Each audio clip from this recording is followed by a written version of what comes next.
Welcome back. The draft is done. The team's been picked. We've actually already had our first trade post-draft. We had two people not be able to show the draft. That's Dershfall and Sexy Time Explosion. I think we understand. I know Dershfall was at a fish fry and Sexy Time's a German, so you can't really blame him. Anyhow, OOVOO went decently well, other than Josh's pre-1980 computer that was having trouble with any video and mostly the audio too. Anyhow, you know how we do.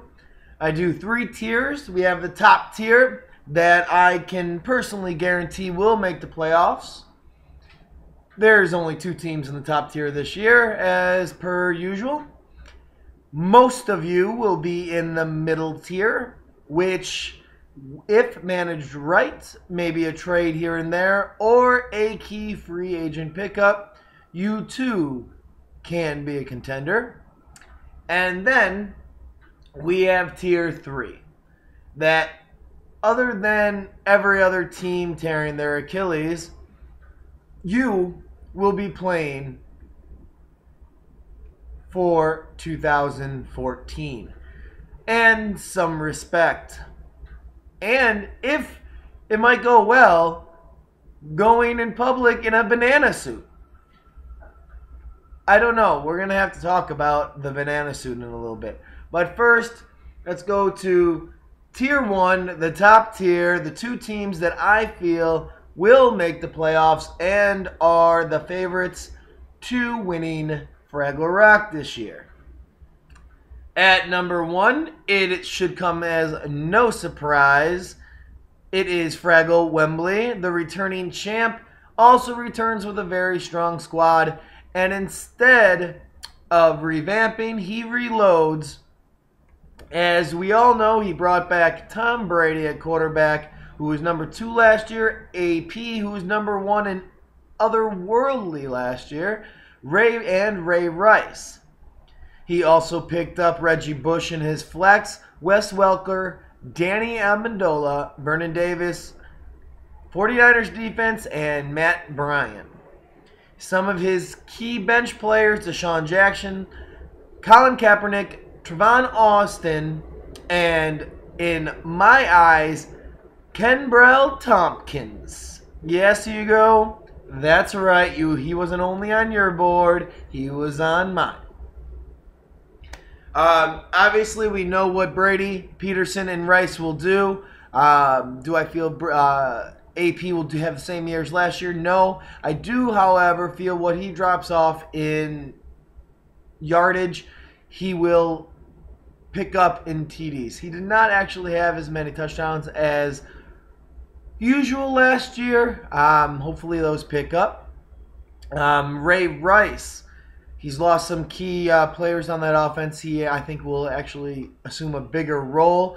Once the new offensive coordinator took over last year, his carries and touches went up over 6 per game. Reggie Bush with Detroit. Even though Detroit throws a lot, I think with Reggie, he'll be not only involved with the running game like in Miami, but also the passing game like in the Saints, leading him to be a top 15 back. And as the number 3 flex running back, that should be very good. For his receivers, if they stay healthy, mind you, should be one of the best in the league. He's got Wes Welker and Danny Amendola, both very, very strong. Both get a lot of touches. Like I said, health is the only issue. Welker in New Denver and Danny Amendola now with Brady. Vernon Davis. We'll hope that Vernon Davis gets what he does in the playoffs. And if he does, look for him to be a top 3 tight end. Defense, 49ers. Defense, of course, will be flexed now and then with matchups. And who cares too much about the kicker? Deshaun Jackson in that new offense, he's on the bench. It's going to be really great to see how he's going to do and to see if he earns his way into the starting spot in this lineup. Colin Kaepernick, not only to spell Brady if Brady goes against good defenses, but also a great maybe future trade, or have Brady traded and have him go up to number one. We don't know. Ken Tompkins also with New England. We'll see how he does. That rookie looked amazing in the preseason. If he continues, look for Kimbrell to be a mainstay in Wembley's lineup in the future. Will he repeat? I don't know. Last time he won the championship, he got to the championship game and lost. We'll see if it changes around this time. But for now, we're going to go to the number 2 team in oh, sorry guys. The tiers are in no particular order.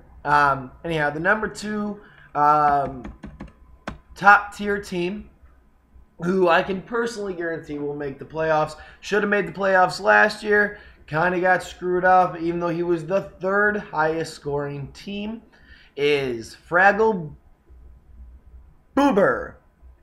That's right. Boober had a great pick. I can tell you personally that he took a lot of players right off the board right before other people were going to take them. Key sign to having a strong team. And also he brought back 3 great keepers. Robert Griffin III, if he's healthy, he's going to be a great keeper again. He was 5th quarterback of last year. Look for him to be around the same again if he stays healthy. Doug Martin, who's the number 2 running back behind AP. Look for him to maybe climb up to the number 1 running back this year. I think very, very, very highly of Doug Martin. And to get him this young is kind of like having AP being able to carry you.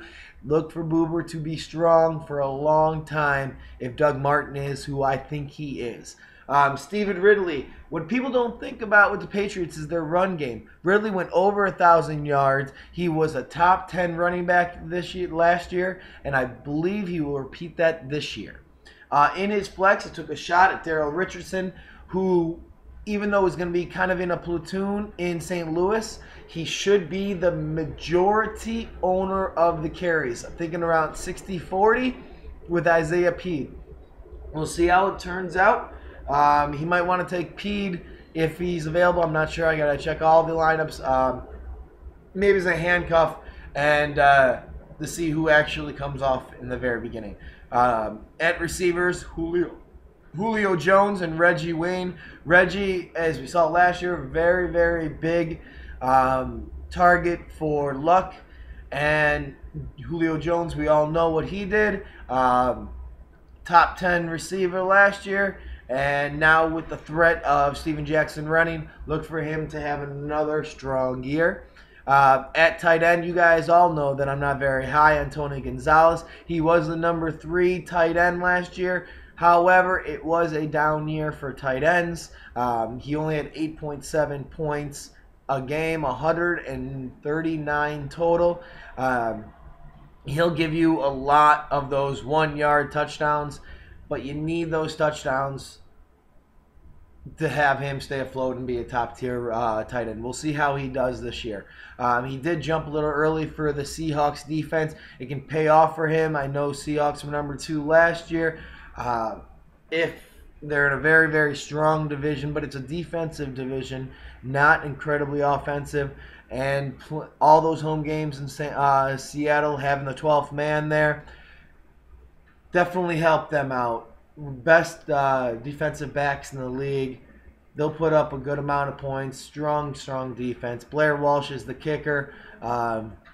He didn't miss an over 50-yard kick. He'll help win games for Boober this year.